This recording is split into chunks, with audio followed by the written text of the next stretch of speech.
Welcome back, guys.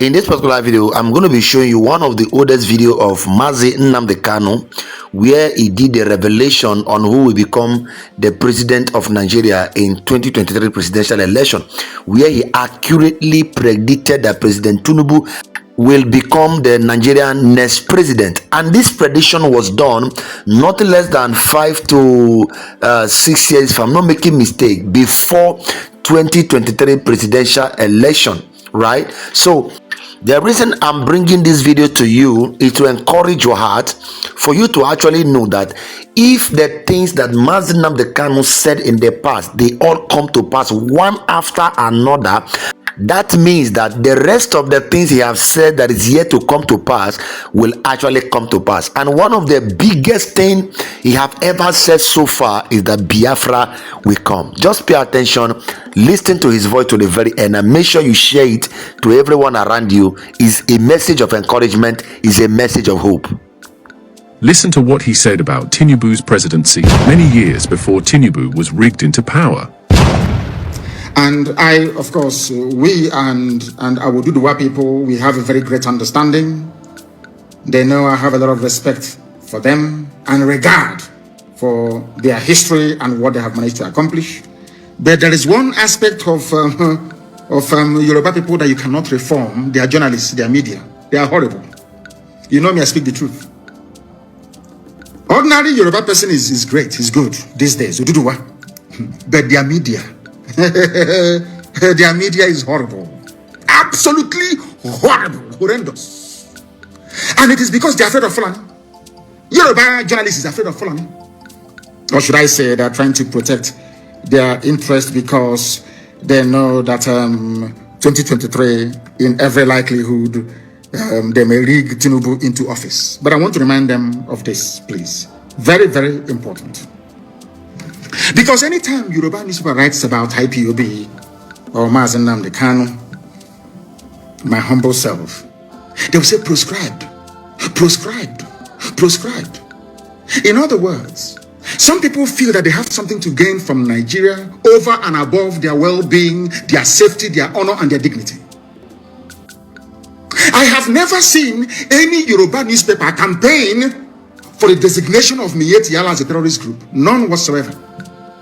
Because if we are still talking about one Nigeria, maybe one day it will be our turn to go back to Asarok again. One of the hottest regions that experienced the end SARS protest is Yoruba land. And for very good reason, for that matter. But Obasanjo was in Asarok for 8 years. Did your lives improve? Jonathan was in office for 6 years. Go to Bayelsa and see how horrible life is there.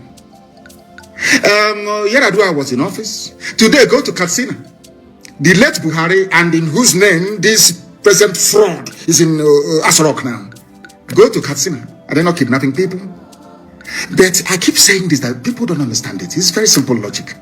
People prefer US visa, Canadian visa, New Zealand visa, Australian visa, Schengen visa, British visa, to living in the zoo. And I asked them, the president of America, is he from your village? I mean, not all of you campaigning for tribal presidency. He's the turn of an Igbo man. He's the turn of a Yoruba man. It must come to the south. Let me ask you, all of you have houses in Dubai. You travel to America, or some of you have houses in London. In England, is the Queen of England from your village? So what it means in actual fact is that it doesn't matter where somebody comes from. It doesn't matter where a president comes from. What matters is the policies that individual is pursuing. Do you think we are that primitive and that crude enough to support any venture as daft as Igbo presidency? Look at Jonathan. I'm asking you a simple question. Look at Jonathan. Is Bayelsa any better? The so-called South-South? Look at Yoruba land. My very good father, Paya, the Banjodos who are campaigning, these are serious, learned men, campaigning for Nigeria to change. But they had their own son. Obasanjo was there for 8 years. They created billionaires like Otedola and Adenuga that owns Glo. Obasanjo empowered a few people to become billionaires, that's all. An ordinary Yoruba man or woman is suffering the same way an ordinary Biafran man and woman is suffering, the same way an ordinary middle belt man and woman is suffering, the same way even Hausa man is suffering and woman, even Fulani is suffering. Do you understand what I'm saying? Do you understand what I'm saying? You allowed them to divide you. I remember NSAS very well. Shoinka was talking about it a few days ago. You know, when you come out for a revolution, you must go to the end. No revolution is pretty. Before next time, of course, there's going to be protests next, and we are going to lead it. When next you are planning to come out to protest, before you do so, go and study the history of revolution.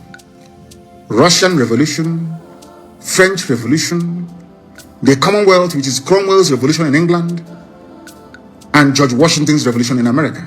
You can even read Chairman Mao's revolution. They are not pretty. They are not pleasant, I'm telling you. If you think that revolution is that you come out on the street, you dance to musicians, because you have seen Flavor, you have seen other musicians, you think that it's going to be a carnival, jamboree. No, it is not. They are only starting it. When the revolution failed was when Yoruba media allowed themselves to be used, because they thought that should Nigeria collapse, Tinubu will not be president in 2023. That's all. So they kept writing. They kept writing. They introduced ethnicity. They brought in tribe. They brought in religion. They kept pumping your brain with rubbish, with nonsense every blessed day. Because you were not mentally tuned or tough enough to realize that in every revolution, things are very, very difficult. Because you failed to understand this. That was why you messed up. Everybody went home. You started looking for bags of rice, bags of beans. I'm sure that some of you have finished those palliative bills that got one carton of Indomie. The palliative is gone. And you're still in pain and in suffering. Had we remained on the streets, forgotten about palliatives, remained on the streets, by now the zoo would have collapsed. But you know, Yoruba media, they would like you to blame somebody. You want to blame. There has to be somebody to blame. Oh, he's Nnamdi Kanu. Oh, he made a broadcast. Stupid idiots. As if during revolution there's no broadcast. Go and read Chairman Mao in China, the Cultural Revolution. Go and read about the Bolsheviks in Russia. Go and read about Oliver Cromwell. Oliver Cromwell caught the King of England, King Charles I, and cut off his head. You know what he said to you, Charles, before he killed him? I want to prove to you that your blood is not blue but red like ours. I want to prove to you that you're a human being like all of us here. Oliver Cromwell cut off the head of a crowned king of Europe, King Charles I of England. Can you imagine people going to what's it called, to Asarok to cut off the head of this little boy from Yusuf Mohammed from Niger Republic? Media will, what they write, oh my God. So a revolution is not pretty. If you're not prepared mentally for a revolution, then don't come out. People were saying that we are breaking into prisons and releasing people during the NSAS revolution. I said, why not? In France today, they celebrate the Bastille Day. Bastille was a prison. When the revolution started, the people went to the prison and they let every inmate out. That is called the revolution. You don't know. Oh, they went to a prison. They were releasing prisoners, hoodlums and hoodlums. Idiots. They failed to realize that it was a revolution. A revolution. You have finished your your two packets of Indomie from warehouse. Typical black people chasing food. Today, where is that food? You have eaten it, you have been to the toilet, it's over. And you're still suffering, you're in pain. And I reminded that was exactly what Che Guevara said when he came to Congo to fight. Che Guevara said, I cannot, when he went back to Latin America, they asked him, why did you come? He said, I cannot stay in Africa. An African man does not know how to put the need of his freedom before his stomach. He always wants to eat. Food, always. That was why he came back and went back to Latin America. The reason why I said this was because the Yoruba media is a problem in Nigeria. I'm telling you the truth. They have messed everything up. IPOB is proscribed, Nnamdi Kanu proscribed. They keep writing junk every day from idiots who don't exist. But I want to tell them something. The same Yoruba paper carried a headline, Punch. Our abductors spoke Fulfude, collected 4.5 million ransom kidnapped Kaduna PFN chairman. PFN is Pentecostal Fellowship of Nigeria. This man, his name is Apostle Emmanuel Bago. He is telling you that those that kidnapped him, they spoke Fufude, which means they are Fulani people. Only Fulani. That was the language I said to Yusuf Muhammad. Now that Jibril has run away, I asked Yusuf, come out and speak Fufude. If you claim you're Buhari, because Buhari spoke fluent Fufude. But of course, we are dealing with zoo animals. This man said it was Fulanis that kidnapped us. But the same newspaper will never recommend that all these Fulani bandits groups may yet be proscribed. No, not at all. Do you know why? Because they don't threaten their interest of a Bola Ahmed Tinubu presidency in 2023. Now you understand. These are the type of newspapers and media houses you have in the zoo. They were the ones that came out at the height of the revolution and started writing rubbish. A very famous person talked about, I just want to talk about this End SARS protest for a minute because I've not spoken about it before now. Somebody said they were destroying properties, burning infrastructure, burning is it BLT or BRT bus, the Lagos bus that was burnt down. Black people without conscience. My response to those individuals is this. They use those buses to transport thugs from Mushi to protest sites to Lekki Toll Gate to go and kill and attack peaceful protesters. That was why that very depot was burnt down. But when they write this, they are drunk. They never go to the beginning. It's just like DSS, who are every day they keep writing rubbish. Of course, Punch and all these other stupid newspapers, they keep helping them writing rubbish every blessed day. About how I jumped bail, how Nnamdi Kanu is a fugitive. They think if they keep writing it and Google keeps prioritizing it, or somehow when I travel to America to speak to lawmakers, somehow they say, oh, you're a fugitive, I won't talk to you. See, they think that white people are stupid as stupid as they are. Do you understand what I'm saying?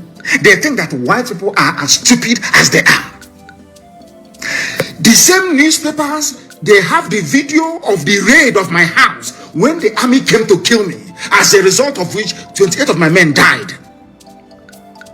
They are aware of it. My cousin died. As a result of it, my father and my mother died of the trauma from it. They know, they have the video. And they go to church, some of them. They go to the mosque, some of them, and they read and they study. They don't know who we are. They don't know that the anointing of the Almighty Elohim is upon us. They have no idea. And when they're not subject, I said to them, I am in a very wonderful company.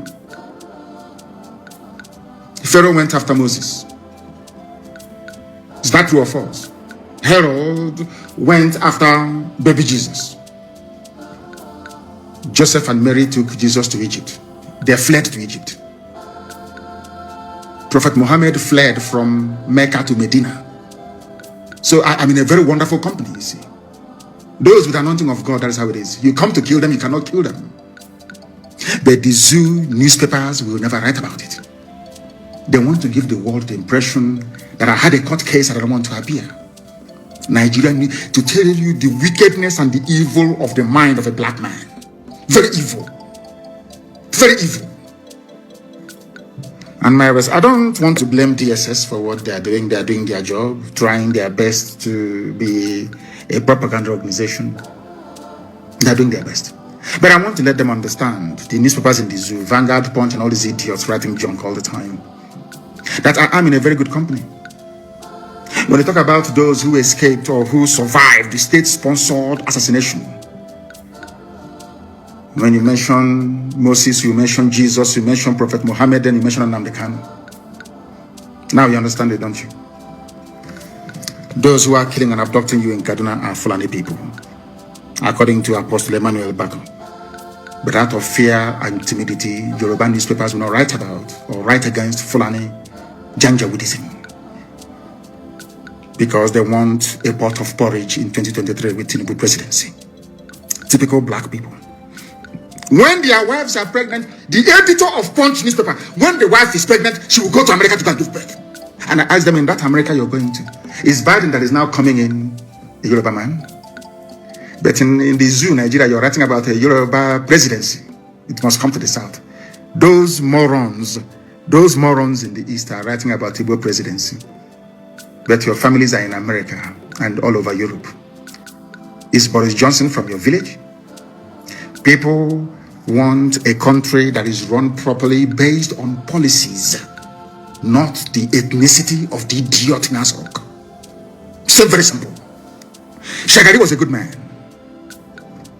Sheikh Shagari was a wonderful man. He's a Fulani, but he was a good man. Oh. I'm saying my own, how I see it. Do you know that the best development that ever happened in the East happened when, or should I say, after the miracle of Dr. Michael Obara? There was a period of decay and disaster until Shagari went in and Mbakwe went in. Mbakwe would go to Lagos to go and plead with Shagari. Do you know there was no time that Mbakwe actually went to Lagos and came back empty-handed?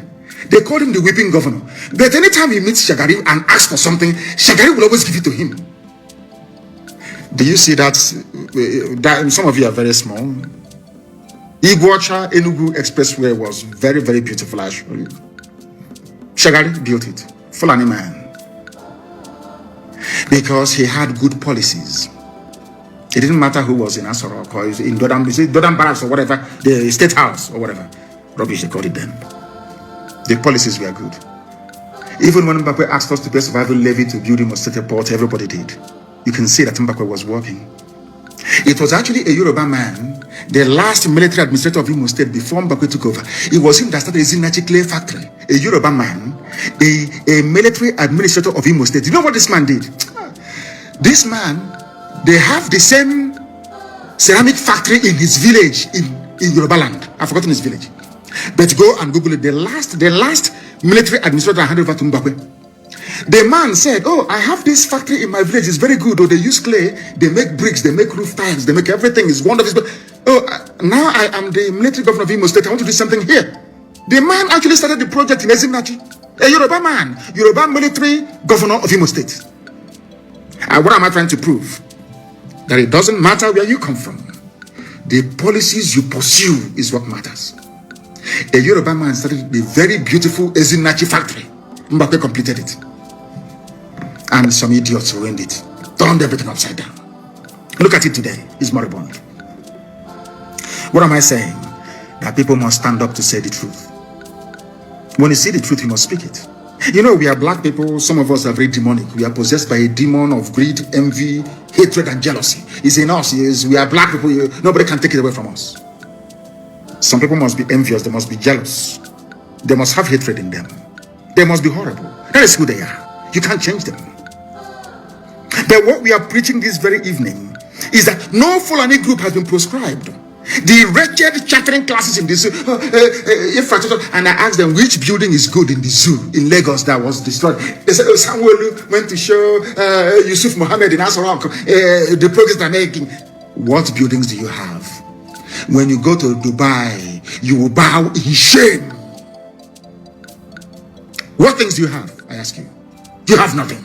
Absolutely nothing. And the revolution must come back. It will come back, of course. But not revolution to save. If, I have said it before, if people gather, if by the time Soyinka and even Tinubu was campaigning for Sovereign National Conference in pre-1999, the Third Republic, that they actually sat down and people voted for a new constitution. Who am I? I'm a Democrat. Who am I to say no to Nigeria? I can't say no to Nigeria because even our own people voted for it. But nobody voted for Nigeria. Lugard came with Flora Shaw after drinking champagne in the evening. She was drunk.